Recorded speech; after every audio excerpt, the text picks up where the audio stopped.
Shalom, puji Tuhan, kesempatan yang indah kalau kita masih ada, semua karena kebaikan Tuhan. Pujian yang sering saya dengar sangat menyentuh hati saya. Lord, I give you my heart. Saya rindu membagikan bagaimana Tuhan mengubahkan kita.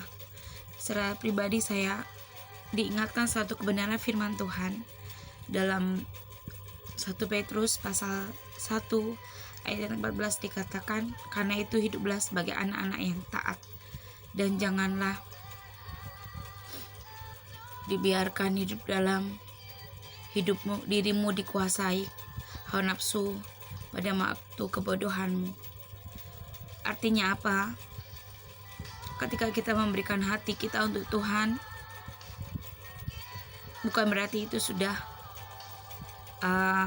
selesai, tetapi justru saat itulah saat kita mengenal Tuhan, kita dibangun untuk berubah, kita dibangun untuk memiliki karakter, bukan seperti hawa nafsu kita sendiri.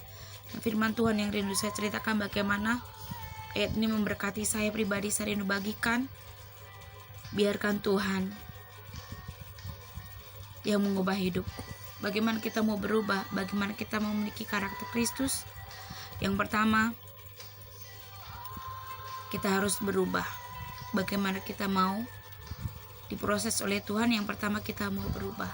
Sesuatu yang berubah adalah sesuatu yang membutuhkan keterbukaan. Untuk kita bisa berubah dalam Tuhan, kita serahkan hidup kita. Kita akui kelemahan kita. Apa? Karakter-karakter yang tidak sesuai dengan Tuhan, tidak sesuai dengan firman Tuhan. Dan setelah kita berubah, kita memiliki komitmen. Kita berkomitmen.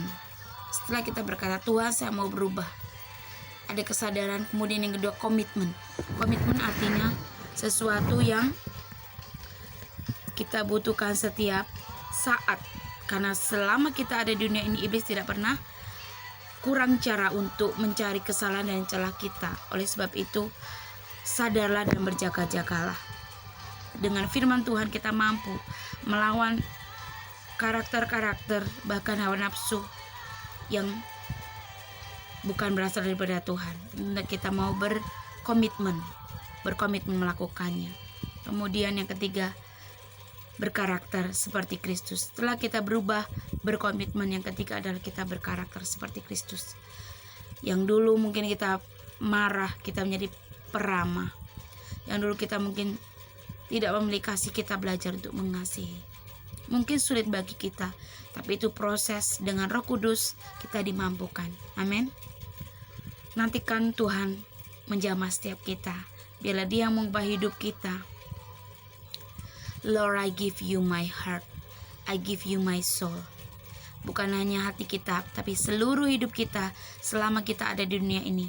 Serahkanlah hidup kita kepada Tuhan. Tuhan berkuasa atas kita. Biarlah kita hidup seperti Tuhan. Karakter Kristus ada dalam kita. Hendaklah pikiran perkataan Kristus diam di dalam kita. Dan jadilah kita seperti Kristus yang selalu taat sampai akhir hidup kita. Biarkan Kristus mengubah hidupmu. Selamat berkarakter Kristus. Tuhan Yesus memberkati. Shalom.